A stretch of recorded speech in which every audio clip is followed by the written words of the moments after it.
한 부잣집에서 큰 잔치를 열게 되었습니다. 그런데 그날따라 비가 왔습니다. 그래서 하인에게 이렇게 당부를 했습니다.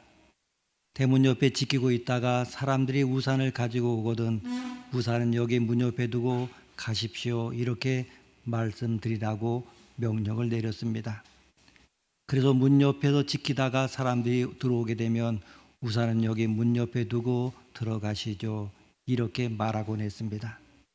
수십 명의 사람들이 계속 들어오니까 같은 말을 계속해서 반복합니다. 그런데 한 사람이 우산을 들고 오지 않고 빈손으로 옵니다. 그러자 하인은 말합니다. 우산을 접어두고 가시죠. 난 우산을 안 가져왔는데, 그럼 다시 집에 가서 우산을 갖고 오시죠. 사람의 고정관념이 이처럼 자칫 잘못하게 되면 사실의 핵심을 놓칠 위험이 있습니다. 어떻게 보면 모든 사람이 다 우산을 가져와서 우산을 접어두고 들어가니까 그것이 잔치집에 들어가는 것과 상관이 있는 것처럼 보입니다마는 사실은 전혀 상관이 없습니다. 초대받은 사람은 다 들어가는 것입니다. 우산을 접어두고 들어가는 것은 잔치에 입장하는 것과 전혀 상관이 없는 것입니다. 우리가 운동을 해보면은 달리다가 갑자기 멈추려고 하면 쉽지가 않습니다. 몇 발자국 앞으로 가게 됩니다. 자동차를 몰고 가다가 갑자기 급브레이크를 밟는다고 그 자리에 딱 섭니까? 몇 미터 그냥 밀려갑니다. 이것은 관성 때문에 그렇습니다. 움직이는 물체만 관성의 법칙에 영향을 받는 것이 아니고 사람의 생각도 관성의 법칙에 영향을 받습니다. 늘 이렇게 생각하다가 갑자기 생각을 바꾸게 되면 옛날 생각이 현재 나의 새로운 생각에 영향을 미친다고 하는 것입니다. 여러분 일본에 가보시면 아시겠습니다마는 차량이 좌측 통행입니다. 사람이 오른쪽으로 다니고 차량이 왼쪽으로 다닙니다. 그래서 핸들도 오른쪽에 붙어 있습니다. 그런데 일본에서 오래 살던 사람이 한국에 와서 운전을 하게 되면 정신을 똑바로 차릴 수밖에 없습니다. 차는 오른쪽으로 다니는 것이지 좌측 통행이 아니지 당부하면서 마음속으로 깊이 생각하면서 조심스럽게 운전을 하는데 그렇게 하다가 보면 커브를 틀 때 보게 되면 자기도 모르게 왼쪽으로 커브를 틀게 됩니다. 그럼 어떻게 됩니까? 마주오는 차와 정면 충돌을 할 수밖에 없습니다. 그래서 사고 나는 경우가 종종 있다고 합니다. 제가 왜 이 말씀을 드립니까? 우리가 예수를 믿는다고 하는 것은 생각이 바뀌는 것입니다. 우리가 예수를 믿는다고 하는 것은 우리의 힘이 아니고 예수님의 힘으로 구원받았다고 하는 것을 의미하는 것입니다. 그래서 우리가 믿어왔던 대부분의 종교들은 타력 종교가 아니고 자력 종교입니다.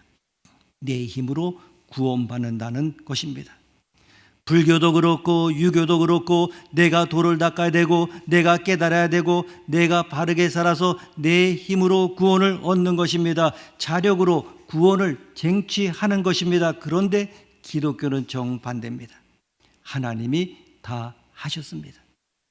우리가 할 것은 아무것도 없습니다. 그냥 받기만 하면 됩니다. 믿음으로 받기만 하면 의롭게 되고 영생을 얻게 된다. 이것이 바로 기독교의 핵심입니다.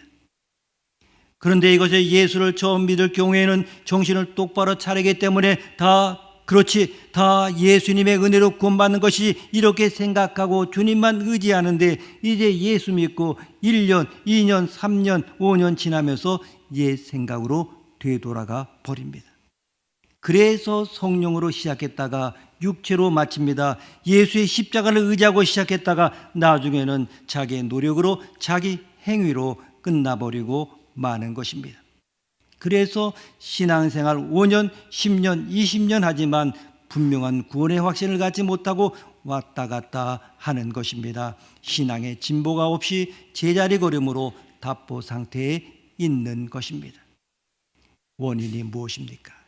바로 생각을 온전히 바꾸지 못했기 때문입니다. 여러분, 복음이 무엇입니까? 이 복음은 기쁜 소식입니다. 그럼 기쁜 소식을 믿고 기쁜 소식을 전하는 사람이 기쁘지 않는 삶을 산다고 하면 이것은 뭔가 잘못된 삶을 사는 것입니다. 진리를 알지니 진리가 너희를 자유롭게 하리라 말씀하셨는데, 예수를 믿으면서도 그렇게 많은 설교를 들으면서도 자유함을 느끼지 못한다고 하면 그건 뭔가 잘못된 것입니다. 사람들에게 보게 되면 절망적 상황이 있습니다. 사람이 절망적 상황에 빠지게 되면 자기 힘으로 아무리 몸부림을 쳐도 빠져나온다고 하는 것은 불가능합니다. 예를 들어서 어떤 사람이 살인을 저지르고 나서 사형이나 무기징역을 선고받고 감옥에 갇혀 있다고 한번 생각해 봅시다. 그 사람은 살아서 감옥 밖으로 나오는 것은 절대 기대할 수가 없습니다. 또 어떤 사람이 현대의술로는 고칠 수 없는 병에 걸렸다고 합시다. 아마도 그 사람에게 기적이 일어나지 않는 한 그 병에서 노연하지 못할 것입니다. 이런 것을 보게 되면 인간이 모두 자유롭게 살아가는 것 같습니다만은 결국은 그렇지 않다는 것을 알게 됩니다. 인간에게는 행복을 빼앗아 가는 것들이 너무나 많이 있습니다. 이 점에서 인간이 생각하는 것과 성경이 말하는 것 사이에는 근본적인 차이가 있습니다. 인간은 주위의 수많은 함정과 덫이 있는 사이를 어떻게 하면 요령 있게 잘 빠져나가 계속해서 행복하게 사는 것을 성공적인 삶이라 이렇게 생각하고 있습니다. 거기에 비해서 성경은 인간이 모든 불행의 덫에 빠져 있으며 우리의 힘만으로는 도저히 빠져나올 수 없다라고 말하고 있습니다. 단지 눈에 보이는 여러 가지 불행은 덫에 빠져 있다는 것을 보여주는 증표입니다. 이 점이 인생을 보는데 기독교와 비기독교의 근본적인 차이입니다. 우리는 지금 여러 가지 암투 사이를 아슬아슬하게 빠져나가는 사람들이냐, 아니면 이미 불행의 암투에 걸려 멸망의 시간만 기다리며 죽어가는 사람들이냐 하는 것입니다. 이것을 우리 스스로의 생각이나 기분만 가지고 판단할 수가 없습니다. 우리 몸에 있는 병에 대해서도 죽을 병인지 아니면 치료해 다시 살 수 있는 병인지 진단할 수가 없습니다. 이것은 오직 의사가 여러 가지 검사 결과를 기초로 신중하게 판단해야 할 문제입니다. 의사가 엑스레이, MRI, CT 사진을 찍은 것이나 다른 검사 결과를 토대로 병이 이 정도로 퍼졌으며 앞으로 생존할 가능성은 몇 %밖에 되지 않는다는 식으로 판단하면 환자나 보호자는 그 판단을 믿을 수밖에 없습니다. 그러면 인간에 대해서도 이런 운명을 판단할 근거가 될 수 있는 것이 없습니까? 이 세상에 오직 한 민족만이 그것을 가지고 있었습니다. 바로 율법이라고 하는 하나님의 말씀이었습니다. 율법에 의하면 인간이 살 수 있는 유일한 길은 하나님 앞에 하나의 피조물이며 자신의 모든 삶을 하나님께 맡기고 영광을 돌려야 하는데, 현재 인간은 모두 소생 불가능한 상태라는 것을 판단하고 있습니다. 이스라엘 백성이 가진 그 율법은 요즘 병원의 엑스레이와 같습니다. 하나님의 엑스레이에 의하면 인간들 중에서 축복을 받으며 가치 있는 삶을 살 사람은 단 한 명도 없다고 하는 것입니다.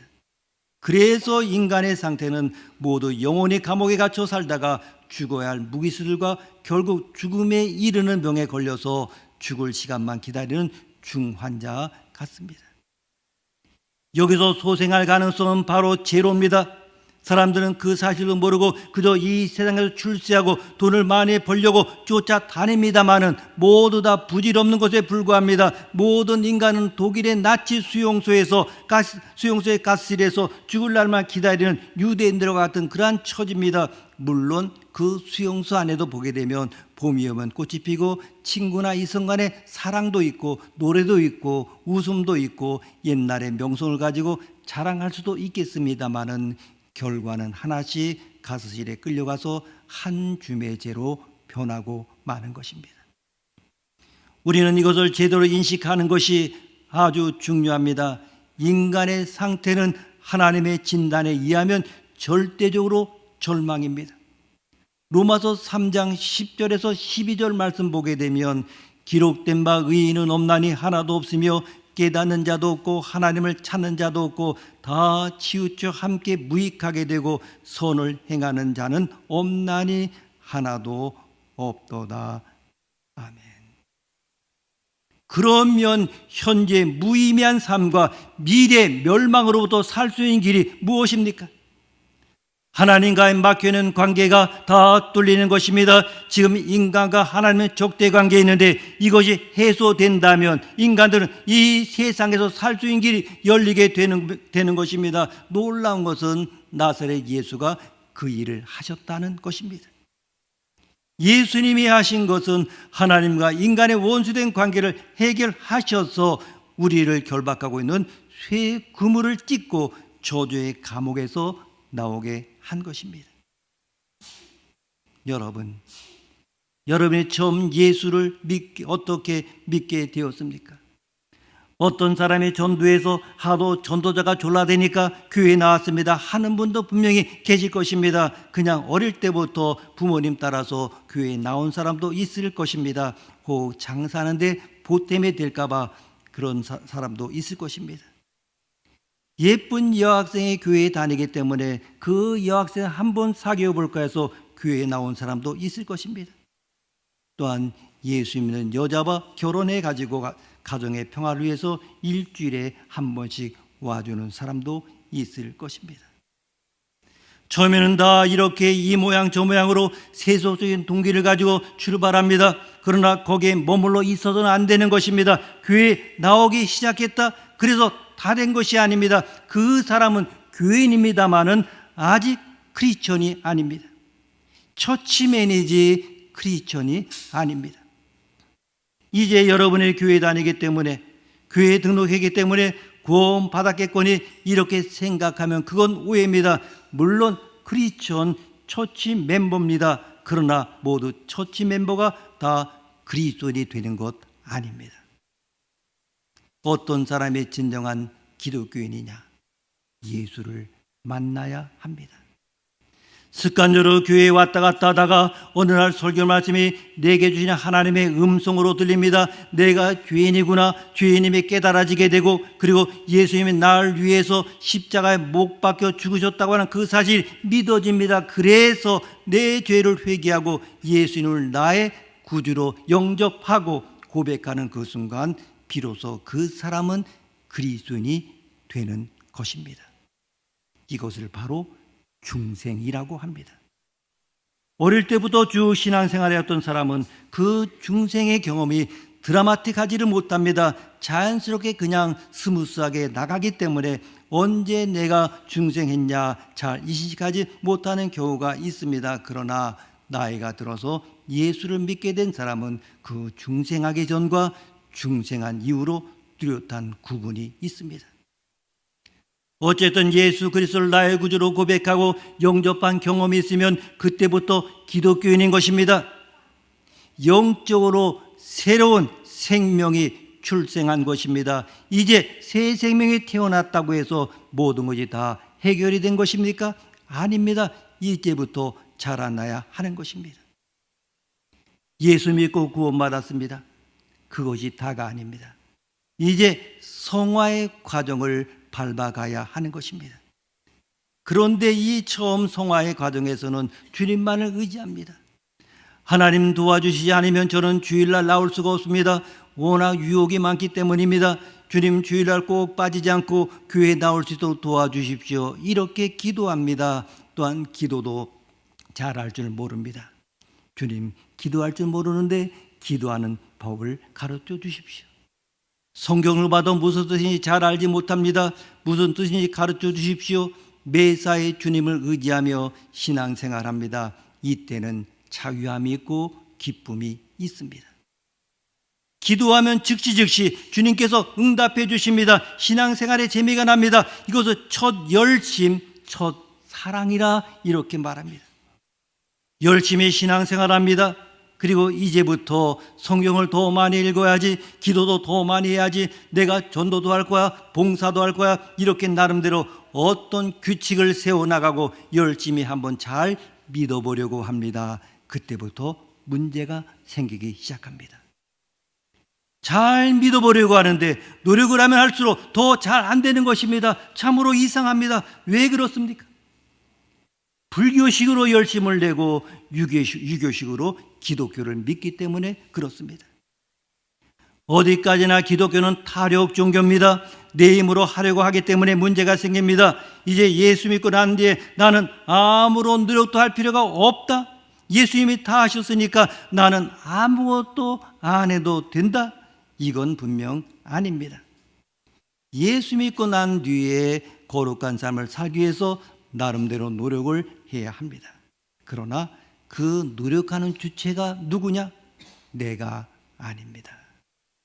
나를 거룩하게 만드시는 분은 하나님이십니다. 아이가 태어났습니다.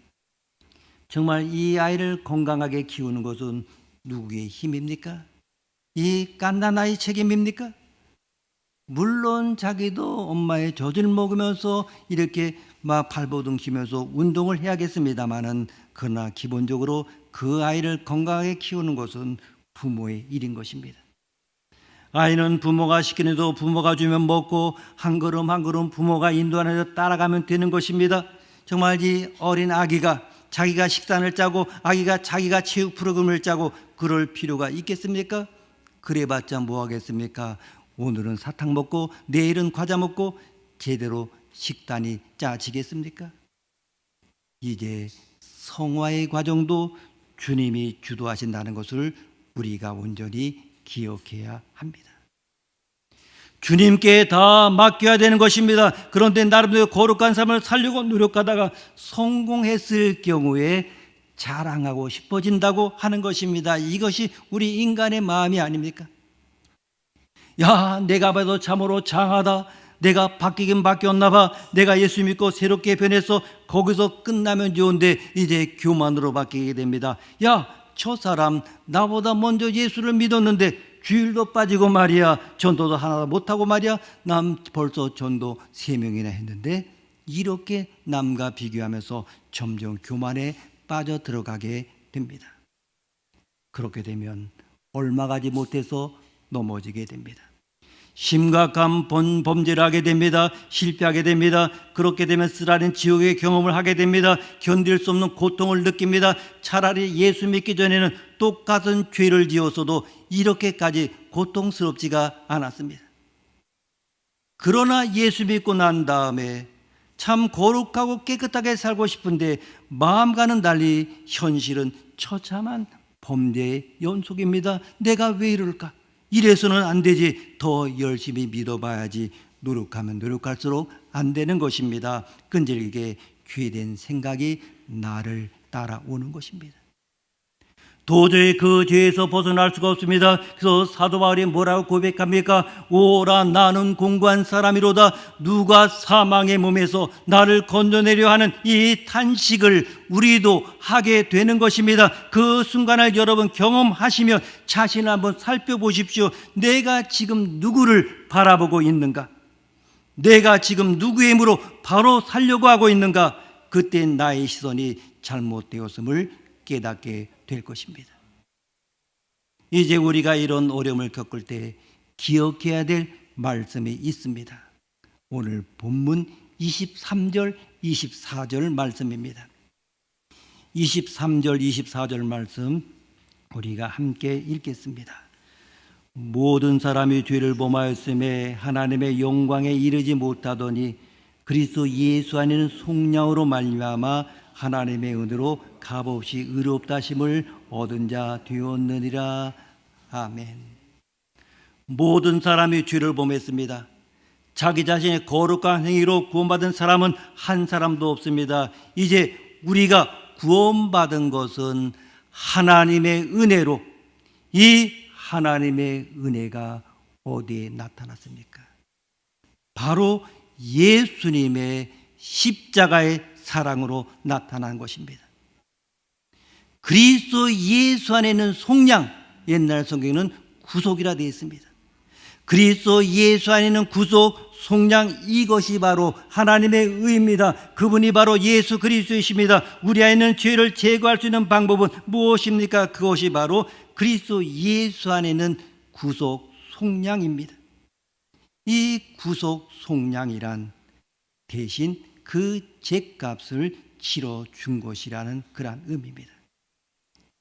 이제 내가 구원받게 된 것은 전적으로 예수님의 십자가 때문입니다. 이 사실을 우리는 결코 잊어서는 안 됩니다. 내가 죄를 용서받고 하나님의 자녀가 된 것은 100% 예수님의 사랑과 희생 때문입니다. 나의 행위와 나의 구원과는 전혀 상관이 없습니다. 이것과 관련시키지 마십시오.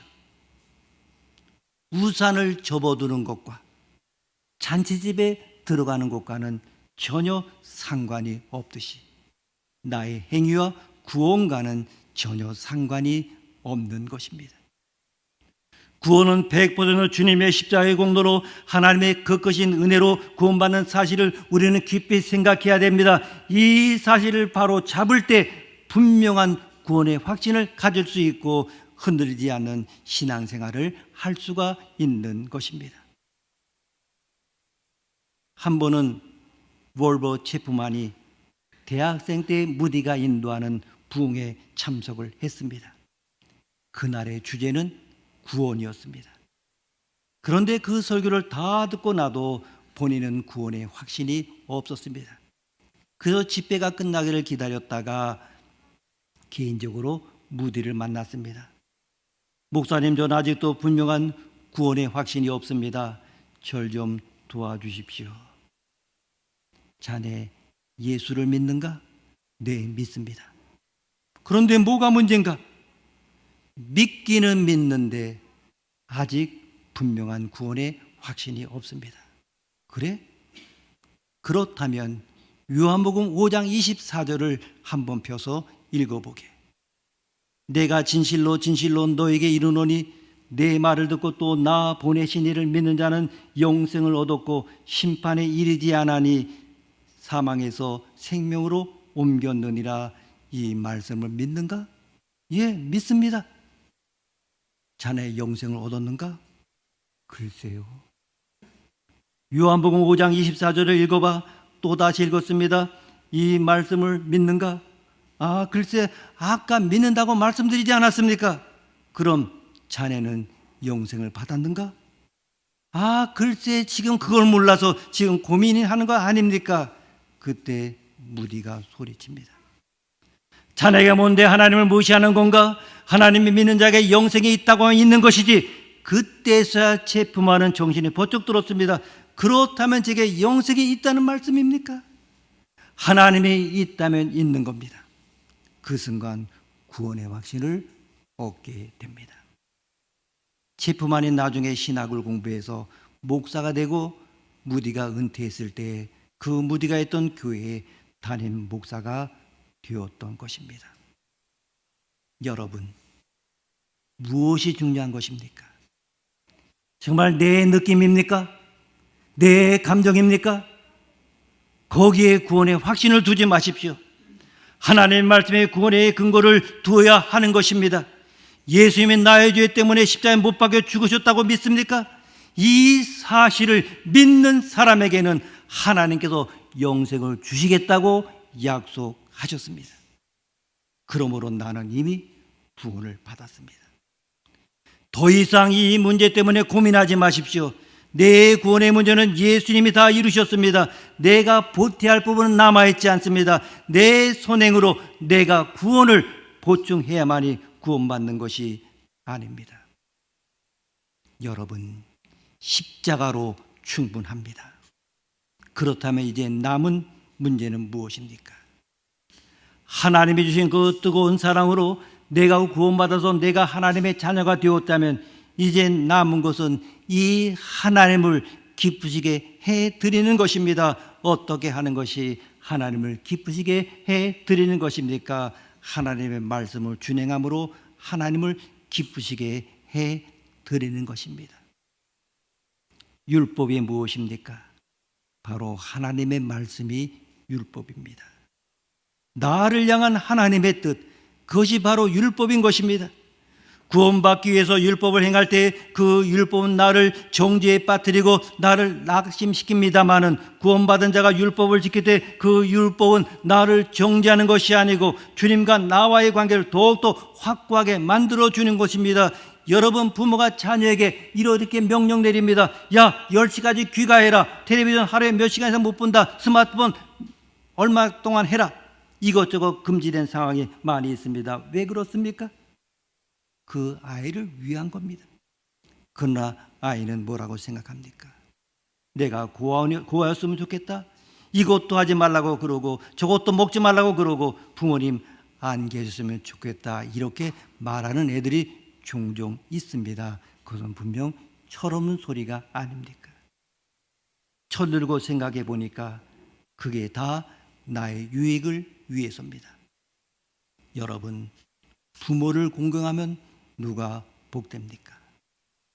간음하지 않고 도둑질하지 않고 시기하지 않게 되면 누가 행복한 것입니까? 다 우리의 행복을 위해서 하나님이 주신 명령인 것입니다. 하나님이 사랑해서 이 계명을 주었다고 믿고 하나님을 사랑하는 마음으로 그 계명을 지킬 때에 우리는 행복한 삶을 살 수가 있는 것입니다. 요즘 우리가 텔레비전 드라마를 보게 되면 불륜이나 이혼을 주제로한 것들이 많이 있습니다. 작품 속에서 어떻습니까? 또 실제 생활 속에서 어떻습니까? 불륜에 빠지고 이혼하는 것들이 행복합니까? 본인뿐 아니고 배우자도 불행합니다. 부모도 불행하고 자녀도 불행하고 온통 온 친척이 고통 속에 빠지는 것을 보지 않습니까? 왜 그렇습니까?